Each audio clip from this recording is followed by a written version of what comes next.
after e4, e5, d4. So we take the pawn, c3, take the pawn, bishop c4, take the pawn, right? We've seen the Danish Gambit before. I just needed to make a clarification about 2 lines that haven't been seen so far. That's important. So let's go on bishop to b2 now. And now, as we know, knight f6. So the lines I needed to talk about was, one of them is with immediate knight d2. Now, as we know, now we haven't seen this before at all. And obviously you're going with bishop to b4, you're putting pressure on this pawn, you want a castle, and you will be okay. After castling, white will be in a disadvantage, as we all know. And this is likely to become a transposition into a position already seen before. However, here's the move of the white player. Bishop takes f7 straight away. Now, don't be scared. Yes, you are going to have to take the bishop, and yes, white will play queen to b3 check. You will have to block with the pawn in d5, only move, and then you're going to lose this bishop. And it looks really bad, and white's got this strong initiative, and the position is only slightly better for black, but black has played the best move, and this is not supposed to work for white. And let's go on and see what's the thing here, what's going on. Rook to e8 comes now, you put impression on this pawn, and you're going to win it.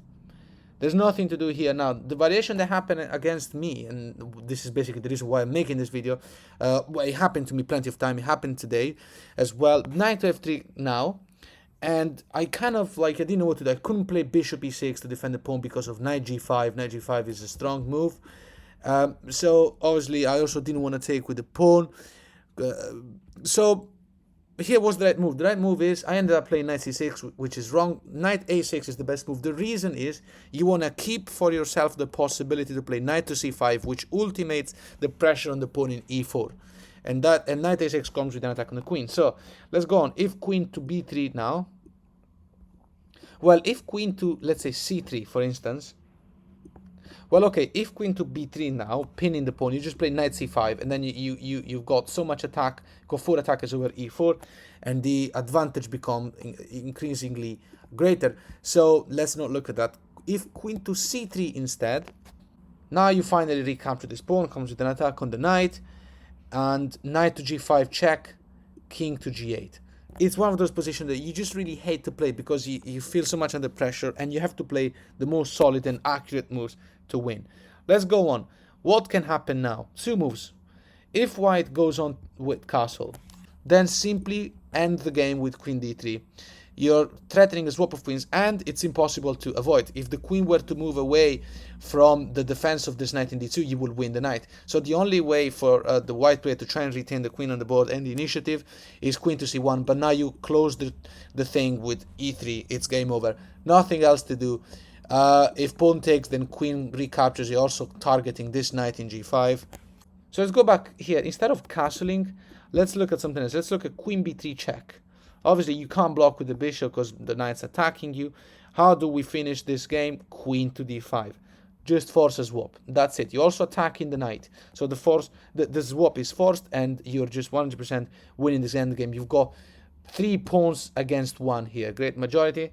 So if queen to g3, preserving the pieces, defending the knight, well, e3 comes now. And you're attacking the knight, and this is a complete disaster.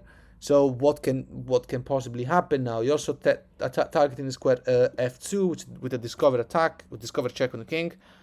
And if this gets taken, then knight to h5, deflecting the queen, so we can play rook check, and it's a devastation. Queen h4 still defends the knight in g5, at the same time attacks our knight in h5. Well, then check with the rook. King, obviously king to f2 is really bad because you're going to d2 with the queen. So king to d1 defends the knight still, but now you're taking g2. We're going to close the line here. Obviously, queen takes knight is not possible now because you got bishop g4. You also have the queen attacking this rook, but yeah, you can take it from there. You can do what you want. So just another line before closing this video. Here, we're going to go through the one where white plays knight f3. So here, take, knight f6, knight f3, right? So you give a check, we've seen it before, knight d2, and now castle, right? Now, when white player castle as well, this is low enough to allow us to play d6. And now we no longer have to worry about the e5 push pawn, anything like that, right? So, also because we have seen what happens when white doesn't castle, but rather plays e5. So in this position, straight after black castle, e5 is met with d5. Make sure you watch the other videos of this saga so you understand perfectly how to deal with the Danish Gambit. So now black goes on with d6. So let's go on, normal moves. Rook c1, knight d7. Queen to b3, developing the queen, piling up with this bishop. You play a5 to defend the bishop, and now you understand why knight to d7 instead of knight to c6, because we want to be able to go to c5. So if a3 attacking the bishop, knight c5 attacking the queen will have to move. There's nowhere that really makes sense to go to. Let's say queen a2, and now swap, take, bishop e6, imposes a swap with this bishop, and we're going to take it. If white plays a move like rook e1, just for example, knight d3 wins. So obviously that's not possible. If bishop takes, we're going to take back. And a move like e5 now, obviously white wants to destroy a pawn structure. The best move here is to play knight to d5. White's best chance will be with bishop to d4, for example, putting double attack on the knight in c5, knight to d3 attacking the rook. Where's the rook going to go? Let's say rook to b1, for instance. You go on with queen g5. Ignore the pawn. Now, obviously, you're threatening pawn takes, attacking the bishop. You're threatening, you're putting pressure on the knight in d2. So white can't really just move the queen around. If white takes the pawn in b7, then knight to f4 wins the game on the spot. You're threatening this fork. You're threatening checkmate. Too many threats going on. And we're going to leave it there.